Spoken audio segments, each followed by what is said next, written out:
ఉన్న మా నాయకుడు మా సోదరుడు కొడంగల్ మాజీ శాసనసభ్యుడు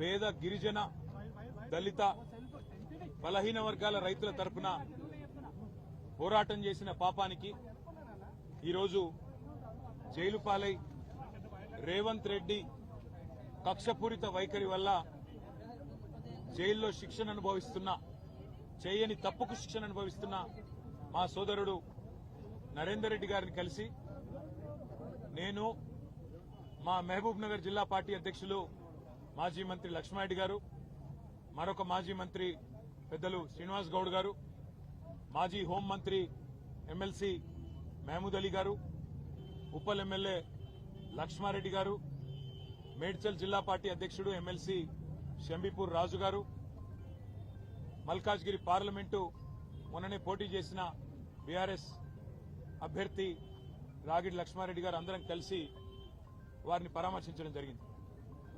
నేను పట్నం నరేందర్ రెడ్డి గారికి మనస్ఫూర్తిగా అభినందనలు తెలియజేస్తా ఉన్నాను. ఎందుకు అంటే ఆయనని కలిసినంతసేపు ఆయన మాకు చెప్పింది ఒకటే, మాట్లాడింది ఒకటే. అన్న, నా గురించి వదిలేయండి, నేను బాగానే ఉన్నాను, నేను బాగానే ఉంటాను. చెయ్యని తప్పుకు ఇవాళ 30 మంది అమాయక పేద రైతులను జైల్లో పెట్టినారు. వాళ్లను విడిపించండి, వాళ్ల కోసం పోరాటం చేయండి.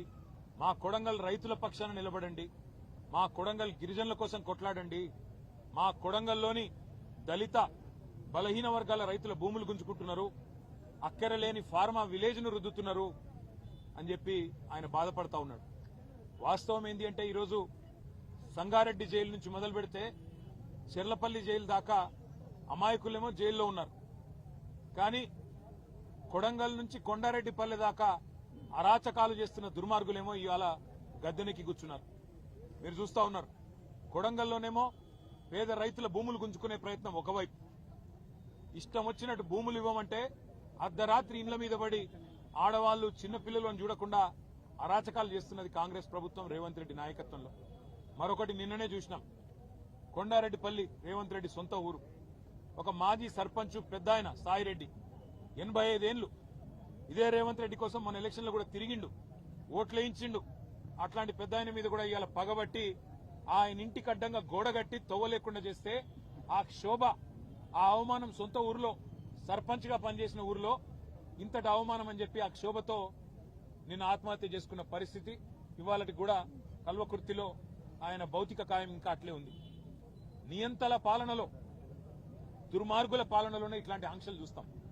ఇండ్ల కడ్డంగా గోడలు కట్టే పరిస్థితి ఎక్కడన్నా ఇదివరకు ఉండేనా? మేం లేదా ప్రభుత్వంలో 10 ఏళ్లు ఎన్నడన్నా ఇట్లాంటి వార్తలు విన్నారా? సొంత ఊరైతే, సొంత కాన్స్టిట్యున్సీ అయితే నీ సామ్రాజ్యమా? నువ్వేమైనా రారాజువా? నువ్వేమైనా చక్రవర్తివా? లేక 1000 ఏళ్లు బతకనికి వచ్చినవా? సొంత ఊరైతే, సొంత నియోజకవర్గం అయితే నేను ఆడింది ఆట, పాడింది పాట అంటే నువ్వు నియంత కాదు, నువ్వు చక్రవర్తివి కాదు రేవంత్ రెడ్డి. నీలాంటి వాళ్ళు చాలా మంది కొట్టుకపోయినారు, నువ్వు కూడా కొట్టుకపోతావు.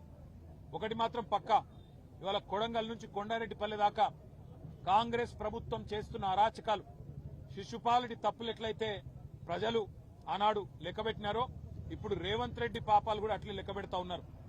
భూ కుంభకోణాలు, ఫార్మా విలేజ్ల పేరిట చేస్తున్న దౌర్జన్యాలు, పేద గిరిజన రైతుల మీద, వారి కుటుంబాల మీద అర్ధరాత్రి బందిపోట్లను పట్టుకునేటప్పుడు పోయినట్టు 100 మంది పోలీసులు పోయి దాడి చేయడం, విచ్చలవిడిగా అధికారం ఉంది కదా అని చెప్పి ఇవాళ సాయిరెడ్డి గారు గాని, అనుముల గురవారెడ్డి గాని ఆత్మహత్యలు చేసుకునే విధంగా వారి మీదకి ఒత్తిడి తెచ్చి సొంత గ్రామంలో చేస్తున్న అరాచకం, ఇవన్నీ కూడా పాపం పండే రోజు దగ్గరలోనే ఉన్నది. నీకంటే పెద్ద పెద్ద నియంతలు కూడా కొట్టుకపోయినారు. కానీ నిజంగా కూడా ఇవాళ పట్నం నరేందర్ రెడ్డిని కలిసిన తర్వాత చాలా గొప్పగా అనిపించింది మా అందరికీ. లక్ష్మారెడ్డి గారు, నేను, శ్రీనివాస్ గౌడ్ గారు, మహమూద్ అలీ గారు, లక్ష్మారెడ్డి గారు మేమందరం మాట్లాడుకుంటూ వస్తా ఉన్నాం. అదే నరేందర్ ఎంత ధైర్యంగా ఉన్నాడు, నా కోసం కాదన్నా మా రైతుల కోసం కొట్లాడానని చెప్పినాడు. మా మహబూబాబాద్ లో మీరేదో సంఘీభావంగా ధర్నా పెట్టినారంటే బాగా చేయండి అని చెప్పి విజ్ఞప్తి చేసినాడు. రాష్ట్రంలోని గిరిజనులందరికీ తెలిసేటట్టు మా గిరిజనుల పంచాయతీ, మా పేదవాళ్ల పంచాయతీ, రాష్ట్రంలో ఏ ఒక్కరికి అన్యాయం జరగకుండా చూడండి అని చెప్పి మాకు ధైర్యాన్ని ఇచ్చి, మాకు ఉత్సాహాన్ని ఇచ్చి, నాకేం కాదు మీరు ధైర్యంగా ఉండండి అని చెప్పి మాకు కొత్త ధైర్యం చెప్పినాడు. వారితో పాటు ఇవాళ 30 మంది పైచిలకు పేద రైతులు ఎవరైతే చెయ్యని తప్పుకు కేవలం మా భూమి ప్రభుత్వం దౌర్జన్యంగా గుంజుకుంటే ఊకోము ఇయ్యము అన్న ఒకే ఒక్క మాటకి ఇవాళ జైళ్లలో మగ్గుతున్న ఆ కుటుంబాలకు మేము ఒకటే చెప్తా ఉన్నాం, మీరు భయపడాల్సిన అవసరం లేదు. మీ వెనుక కేసీఆర్ ఉన్నాడు. తప్పకుండా న్యాయం ధర్మం గెలుస్తుంది. న్యాయస్థానంలో కొట్లాడదాం.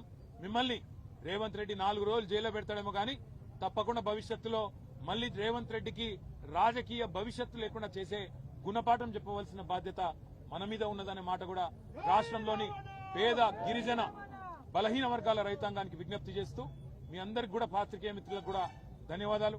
ఈ పేదల పోరాటాన్ని ప్రజలకు తెలియజేసే విధంగా చెబుతున్నందుకు, చూపెడుతున్నందుకు మీడియాకు కూడా మా అందరి తరఫున కూడా ధన్యవాదాలు తెలియజేస్తాం. థాంక్యూ.